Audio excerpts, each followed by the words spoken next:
గారు 4 హాస్పిటళ్ళు 4000 పడకలు. ఈ 4000లో కూడా నేను పోయి చూసి వచ్చిన.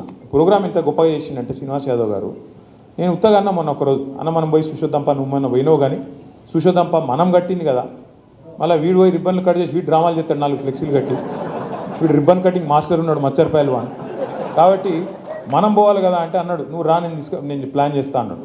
నాకు నేను నిజంగా చెప్తున్నా, ఆడికి వస్తే నేనే మంత్రిని నేనే ఇనాగరేషన్కి వచ్చినట్టుంది. ఆడ మొత్తం హంగామా చూస్తే వాళ్ళు ప్రెస్ వాళ్ళు పోలీసు వాళ్ళు వాళ్ళు పరిశాన్, అరే ఇదేంది పైకి ఇంతమంది అని. అంటే పాయింట్ ఏంటంటే ఏ ప్రోగ్రామ్ చేసినా అంత పకడ్బందీగా, అంత వ్యూహాత్మకంగా, అంత ప్రణాళికబద్ధంగా మీ నాయకుడు శ్రీనివాస్ యాదవ్ గారు చేస్తారు. ఆయన మీకు నాయకుడుగా ఉండడం మీ అదృష్టం. ఆయనను చూసి మిగతా చాలామంది నాయకులు నేర్చుకోవాలి. పార్టీ ప్రోగ్రామ్ అయినా, గవర్నమెంట్ ప్రోగ్రామ్ అయినా, ప్రజల ప్రోగ్రామ్ అయినా ఎట్లా చేయాలి, ఎట్లా చేస్తే ప్రజలకు లాభం అవుతుంది, పార్టీకి లాభం అవుతుంది అనేది ఒక ఆర్ట్. అది ఇవాళ శ్రీనివాస్ యాదవ్ గారు మీకు అట్లాంటి నాయకుడు మీకు ఉండడం అదృష్టం. నేను చివరిగా మీకు ఒక్కటే చెప్పేది, ఇవాళ హైదరాబాద్లో మనం ఒక్క సీటు కూడా కాంగ్రెస్కి ఇవ్వకుండా అన్ని మనమే గెలిచినాం. మీ దయ, మీ అదృష్టంతోనే గెలిచినాం. మీ దయతో, మీ పకడ్బందీ ప్రణాళికతో మీరు గుండెల్లో పెట్టుకొని గులాబీ జెండాను మోస్తే, మీరు కొట్లాడితే 2023లో రాష్ట్రంలో వేరే చోట ఎట్లున్నా హైదరాబాద్లో మాత్రం ఒక్క సీటు కూడా అటు ఇటు కాకుండా హైదరాబాద్ మాత్రం మనమే గెలిచినాం. అది కూడా ఏం మెజారిటీలు ఒకసారి యాడ్ చేసుకోండి. రాష్ట్రం అంతా ఒక తీరుగుండే. కుత్బుల్లాపూర్లో 85,000, కూకట్పల్లిలో 72,000, ఉప్పల్లో మల్కాజ్గిరిలో 50,000, ఇక్కడ 40,000, సికింద్రాబాద్లో 40,000.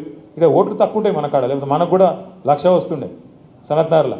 మన దగ్గర ఉండే ఓట్లే తక్కువ, 2,50,000, 2,20,000. అదే కుత్బుల్లాపూర్లో 8 లక్షల ఓట్లు. అంటే ఎందుకు చెప్తున్నా అంటే హైదరాబాద్ ప్రజలు మాత్రం మనని గుండెల్లో పెట్టుకొని చూసుకున్నారు. ఖచ్చితంగా మళ్ళీ కేసీఆర్ ఉంటేనే మళ్ళీ ప్రభుత్వం మళ్ళీ హైదరాబాద్ ముందుకు పోతుందని ఆలోచన చేశాం. ఎందుకు? మనం పని చేసినాం కాబట్టి. ఎక్కడ కూడా మనం పిచ్చి పనులు చేయలేదు, పని చేసినాం. మనము ఇల్లు కట్టినాం, ఈయన లెక్క ఇల్లు గులగొట్టే పని చేయలేదు. ఈయనేం చేస్తున్నాడు?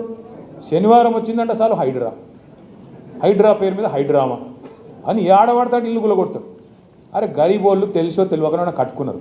కేసీఆర్ గారు రాష్ట్ర వ్యాప్తంగా జీవో నంబర్ 58 కింద 59 కింద ఎక్కడన్నా గరీబోలు గవర్నమెంట్ జాగాలు ఇల్లు కట్టుకుంటే 2,50,000 మందికి పట్టాలు ఇచ్చిన నాయకుడు కేసీఆర్ గారు.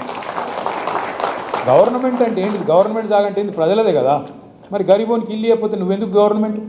మరి ఆయన కట్టుకున్నాడు, కట్టుకుంటే నీకేం పోయింది? నీళ్ళ సౌలతి, కరెంట్ సౌలతి, రోడ్లు వేయు, మోరీలు కట్టు, ఆ జాగా రెగ్యులరైజ్ చేయి. అట్లా మనం 2,50,000 మందికి పట్టాలు ఇచ్చినాం. గిరిజనులు కొన్ని చోట్ల మరి జంగల్ కొంత సాఫ్ చేసి, పోడు చేసి